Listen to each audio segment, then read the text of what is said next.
నమస్తే, welcome to our channel. నేను ప్రియాంకారాం. Madanapalle files తగలపడిపోయిన విషయం అందరికీ తెలుసు. దీని మీద కేసు నడుస్తుంది. అయితే ఇప్పుడు సిఐడి అధికారులు మాధవరెడ్డిని వెతుకుతున్నారు. అసలు ఈ మాధవరెడ్డి ఎక్కడున్నాడు? విదేశాలకు పారిపోయాడా, లేదంటే ఎక్కడన్నా దాక్కున్నాడా అని. మాధవరెడ్డికి ఈ ఫైల్స్ తగలబడ్డానికి సంబంధం ఏంటి అనేది తెలుసుకుందాం. మనతో మాట్లాడడానికి సీనియర్ జర్నలిస్ట్ సిఎస్ రావు గారు ఉన్నారు. ఆయనతో మాట్లాడదాం. నమస్కారం సార్. ఇప్పుడు ఈ మదనపల్లి ఫైల్స్ కేసుకి మాధవరెడ్డికి సంబంధం ఏంటి? ఎందుకు సిఐడి అధికారులు మాధవరెడ్డిని వెతుకుతున్నారు? కూటమి ప్రభుత్వం ఏర్పడిన తర్వాత వెలుగు చూసినటువంటి ఫస్ట్ ఒక సీరియస్ కేసు ఏంటంటే మదనపల్లి ఫైల్స్ తగలబట్టడం. దాని మీద ప్రత్యేక హెలికాప్టర్ పంపించి ఆ రోజున సీనియర్ ఐఏఎస్, డీజీపీ, ఐపీఎస్ అందరూ ఒక ముగ్గురు కమిటీ తోటి వెళ్ళారు. అక్కడికి వెళ్ళి అక్కడే కూర్చొని అసలు ఏం జరిగింది అనేది విచారించేటువంటి ప్రయత్నం చేశారు. అప్పుడు మురళి అని చెప్పి, మురళీకృష్ణ అనుకుంటా అతని పేరు, ఆర్డీఓ, వాళ్ళని సస్పెండ్ చేయడం, వాళ్ళ మీద చర్యలు తీసుకోవడం కూడా జరిగింది. ఎంఆర్ఓ వాళ్ళ మీద కూడా చర్యలు తీసుకోవడం జరిగింది. ఏంటి అని అంటే మదనపల్లి ఏరియాలో మొత్తం చిత్తూరు టోటల్గా, ప్రత్యేకించి మదనపల్లిలో ప్రైవేటుకు సంబంధించినటువంటి ఆస్తులు బలవంతంగా రాయించుకోవడం, ప్రభుత్వ ఆస్తుల్ని సొంతం చేసుకోవడం, అసైన్ ల్యాండ్స్ రాయించుకోవడం, ఇలా జరిగింది అనేది వస్తున్నటువంటి ఆరోపణ. ఎవరు చేశారు ఇదంటే పెద్దిరెడ్డి రామచంద్రారెడ్డి గారు, మాజీ మంత్రి, జగన్మోహన్ రెడ్డి గారి హయాంలో ఒక కీలకమైనటువంటి లీడర్. ఆ రోజుల్లో కీలకమైన లీడర్లు అంటే నలుగురు చెప్పుకోవచ్చు. ఒకరు విజయసాయిరెడ్డి గారు, రెండు వైవి సుబ్బారెడ్డి గారు, మూడు పెద్దిరెడ్డి రామచంద్రారెడ్డి గారు, వీళ్ళు చెప్పుకోవచ్చు సజ్జల రామకృష్ణారెడ్డి. వీళ్ళ నలుగురిని 4 స్తంభాలుగా భావించారు జగన్మోహన్ రెడ్డి గారు. వీళ్ళ నలుగురిని 4 దిక్కులకి ఆయన వదిలిపెట్టేశారు, అపాయింట్ చేసుకున్నారు.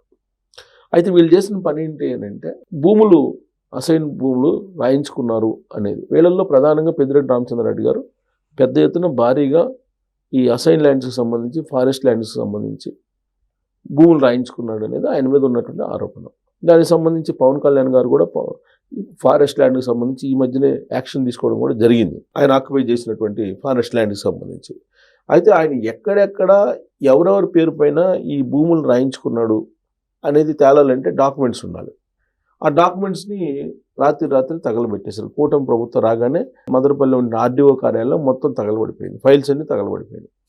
దాన్ని తగలబెట్టింది ఎవరు, అసలు ఎలా జరిగింది అనే దాని మీద ప్రాథమికంగా పోలీసులు విచారణ చేసినప్పుడు ఇంటెన్షనల్గానే ఎవరో తగలబెట్టారు దాన్ని అని చెప్పి తేల్చారు. ఎవరు తగలబెట్టారనే దాని మీద మీకు కేసు బుక్ చేసి ఎంక్వైరీ స్టార్ట్ చేశారు. ఎంక్వైరీ స్టార్ట్ చేస్తే అది మదనపల్లికి సంబంధించిన ఫైల్స్ మొత్తం పెద్దిరెడ్డి రామచంద్రారెడ్డికి సంబంధించింది. ఆ పెద్దిరెడ్డి రామచంద్రారెడ్డి దగ్గర ఉన్నటువంటి పిఏ తుకారాము, అలాగే ఆయన అనుచరుడిగా ఉన్నట్టు మాధవరెడ్డి, వీళ్ళు ఆ ఫైల్స్ తగలబెట్టిన దాంట్లో కీలకంగా ఉన్నారనేది పోలీసులు అనుమానించారు. దాంతో వాళ్ళని అరెస్ట్ చేసేటువంటి ప్రయత్నం చేస్తే ఈ తుకారాం అనే అతను వెళ్ళిపోయాడు, ఎస్కేప్ అయ్యాడు. మాధవరెడ్డి కూడా ఎస్కేప్ అయిపోయాడు. అయితే తుకారాం అనే అతను రాగానే విదేశాలకు పంపించేశారు. విదేశాల నుంచి రాగానే పోలీసులు వ్యూహాత్మకంగా పట్టుకొని అతన్ని అరెస్ట్ చేశారు. ఇప్పుడు మాధవరెడ్డి ఎస్కేప్లో ఉన్నాడు, చాలా రోజుల నుంచి అజ్ఞాతంలో ఉన్నాడు. రీసెంట్గా అతను కూడా విదేశాల నుంచి వచ్చాడని చెప్పి తెలిసింది. ఇప్పుడు అతన్ని పట్టుకోవడానికి పోలీసులు ప్రయత్నిస్తున్నటువంటి క్రమంలో ఆ విషయం తెలుసుకున్నటువంటి మాధవరెడ్డి అతను ఎక్కడికో అజ్ఞాతంలోకి వెళ్ళిపోయాడు. ఎలా తెలుస్తుంది పోలీసులు వేటాడుతున్నారు అనేది అంటే పోలీసుల్లోనే వైఎస్ఆర్ కాంగ్రెస్ పార్టీకి సంబంధించినటువంటి వాళ్ళు ఉన్నారు అనేది వినిపిస్తుంది. ఈవెన్ విజయవాడలో కూడా ఈ మధ్యకాలంలో మనం జోగి రమేష్ గారికి సంబంధించినటువంటి లిక్కర్ నకిలీ మద్యం కేసులో కూడా ఆయన్ని అరెస్ట్ చేయాలని అంటే విచిత్రమైన పరిణామం. ఆయన్ని అరెస్ట్ చేయాలి అన్నప్పుడు ఆ ఇన్ఫర్మేషన్ వెళ్లకుండా ఉండటానికి ముందు అక్కడ ఉండేటువంటి పోలీసులు మొత్తం, ఆ స్టేషన్లో ఉండేటువంటి పోలీసులు మొత్తానికి సంబంధించిన సెల్ ఫోన్ని హ్యాండ్ ఓవర్ చేసుకున్నారంటాం ఆ రోజున. ఎందుకు? సెల్ ఫోన్ వాళ్ళ దగ్గర ఉంటే ఇమ్మీడియట్గా ఇన్ఫర్మేషన్ ఇస్తారని. ఎవరు? జోగి రమేష్ అండ్ టీంకి మీ దగ్గర పోలీసులు వస్తారని, అరెస్ట్ చేస్తారు, మీరు వెళ్ళిపోండి అని చెప్పి ఎప్పటికప్పుడు సమాచారాన్ని చేరవేస్తున్నారని ఆ స్టేషన్లో ఉండేటువంటి మొబైల్స్ అన్నీ కూడా హ్యాండ్ ఓవర్ చేసుకున్నారంట అక్కడ ఉండేటువంటి ఉన్నతాధికారులు. అంటే ఏ స్థాయిలో వైఎస్ఆర్ కాంగ్రెస్ పార్టీ కోవర్ట్లు ఉన్నారు అనేది మనం అర్థం చేసుకోవచ్చు. పోలీస్ డిపార్ట్మెంట్లో, రెవెన్యూ డిపార్ట్మెంట్లో. సేమ్ మదనపల్లి దానికి సంబంధించి కూడా ఇప్పుడు మాధవరెడ్డి అజ్ఞాతంలో ఉన్నాడు. ఎలా ఉంటాడు? ఆయన విదేశాల నుంచి వచ్చాడు, చాలా కాలం పాటు అజ్ఞాతంలో ఉన్నాడు, వచ్చాడు. వచ్చిన విషయం పోలీసులు తెలిసింది. పోలీసులకు తెలిసిన విషయం మాధవరెడ్డికి ఎలా తెలుస్తుంది? ఎవరొకరు ఈ పోలీసుల్లోనే కొంతమంది చెప్తేనే కదా. అది తెలుసుకున్నటువంటి మాధవరెడ్డి గారు ఆయన అజ్ఞాతంలోకి వెళ్ళిపోయాడు. ఇప్పుడు అతని కోసం అన్వేషిస్తూ ఉన్నారు.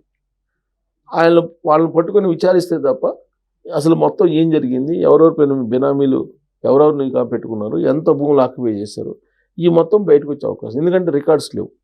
ఆ రికార్డ్స్ ఏమో తగలబడ్డాయి. రికార్డ్స్ తగలబడ్డాయి కాబట్టి ఇన్ఫర్మేషన్ ఎక్కడ ఉంటుంది? ఆన్ రికార్డు ఉంటే కనుక నీకు మొత్తం తెలుస్తుంది. పెద్దిరెడ్డి పేరు మీద ఎంత ఉన్నాయి, లేదా పెద్దిరెడ్డి బినామీ పేరు మీద ఎంత ఉన్నాయని. కానీ ఎక్కడా లేవు.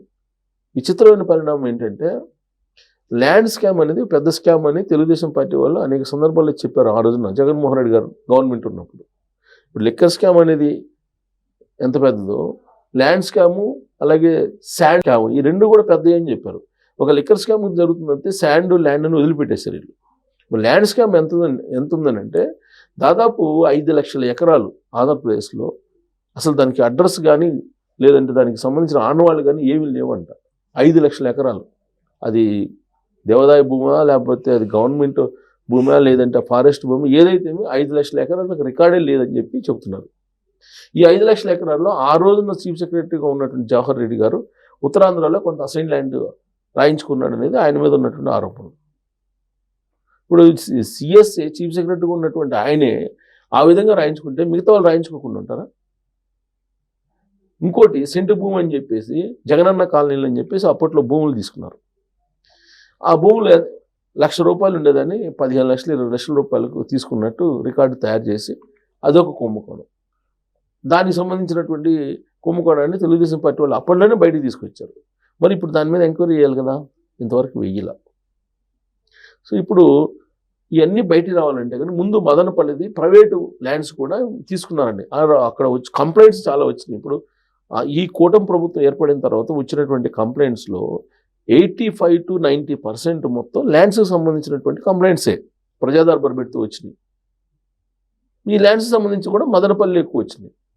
అక్కడ మదనపల్లిలో ఎంతో అక్కడ పోయి విచారిస్తే సీనియర్ అధికారులు సిసోడియా గారు ఐఏఎస్, ద్వారకా తిరుమలరావు గారు, ఇంకొకళ్ళు మొత్తం ముగ్గురు హెలికాప్టర్లు వెళ్ళారు అక్కడికి. సీనియర్ ఐపీఎస్లు కానీ ఐఏఎస్లు కానీ వెళ్ళి అక్కడ పబ్లిక్ని ఇంటరాక్ట్ అయితే పబ్లిక్ మొత్తం చెప్పింది ఏంటంటే మా భూములు ఆక్యుపై చేశారు, మా భూములు ఆక్యుపై చేశారని చెప్పేసి ఎక్కువ మంది. సో కాబట్టి ఇప్పుడు ఫైళ్ళు లేవు కాబట్టి ఈ మాధవరెడ్డి అన్న అతన్ని పట్టుకుంటే మొత్తం తెలుస్తుంది. ఆ మాధవరెడ్డి అన్న అతని కీ రోల్ పెద్దిరెడ్డి రామచంద్రారెడ్డి గారు. ఆయన మొత్తం ఏం చేశాడు అనేది ఆయన దగ్గర ఇన్ఫర్మేషన్ ఉంది. అందుకే అతన్ని పట్టుకోవాలని చెప్పి పోలీసులు అన్వేషిస్తూ ఉన్నారు. ఆయనేమో అజ్ఞాతంలోకి వెళ్ళాడు. మరి పట్టుకుంటారా లేదంటే దేశం విడిచి వెళ్ళిపోయేటట్టు ఏర్పాట్లు చేసుకున్నారా అనేది మనకి చూడాలి. Right. Thank you so much sir. Thank you.